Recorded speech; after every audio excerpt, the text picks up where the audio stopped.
June 2023, a night like any other. The night was still, the kind of stillness that makes you hear things that aren't there. Christian Glass found himself stranded on a quiet Colorado road, his car stuck and his options limited. Like any of us would, he reached out for help. He dialed 911, hoping for a tow, a helping hand, some semblance of safety. But instead, he encountered the exact opposite. Who do black people call when they need help? A common question in our community is, who do we call when we need help? It's a loaded question, weighed down by centuries of distrust and fear.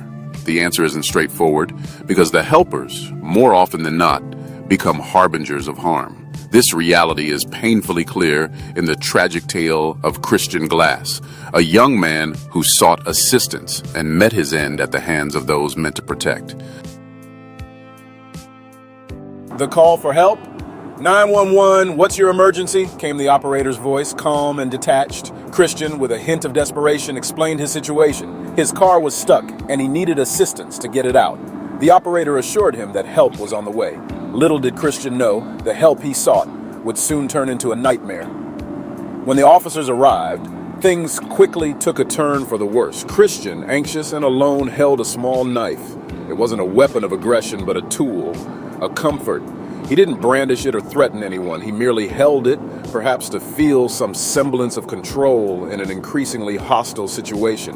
"Step out of the vehicle," the officers commanded, their voices laced with authority and impatience. Christian hesitated, scared and unsure. "Why should I?" he might have thought. "I called you for help. Why do you treat me like a threat?"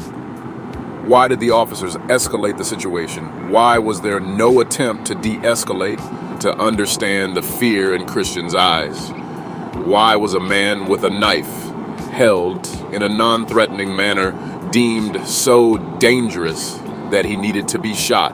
Why did they shoot him? People asked. He wasn't a danger. He wasn't a threat. These questions hung in the air, heavy with grief and anger. The news spread, and the community was left grappling with another senseless loss. We call for help and get shot. How are we supposed to trust? Whispered the people in hushed tones. It was a familiar refrain, a tragic pattern seen too often. Christian Glass's story is more than just a tragic event. It's a reflection of a systemic failure. It's a call to action, a plea for change. It forces us to confront the uncomfortable truth that for many, calling for help feels like rolling the dice with their lives. Christian Glass called 911 expecting assistance, but ended up losing his life. His story is a haunting reminder of the pervasive fear and mistrust that exists between the community and those sworn to protect them. It's a call for reform, for accountability, and for a day when everyone can feel safe calling for help.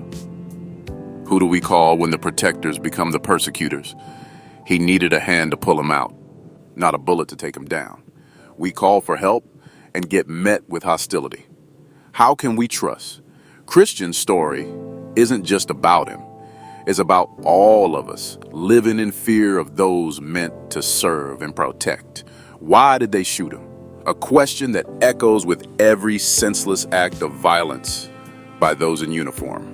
Christian Glass's death is a stark reminder of the work that still needs to be done to build trust, to protect lives, and to ensure that calling for help never again becomes a death sentence. Kamala Harris always showed up strong, supporting policies that speak to our community's desire for change and justice. She's pushing for reforms that protect our rights and ensure our voices are heard. On the flip side, the Republicans, especially Donald Trump, keep promoting policies that drag us backward, ignoring the cries for change and justice. We can't afford to sit this one out. Voting isn't just a right, it's a powerful tool for change.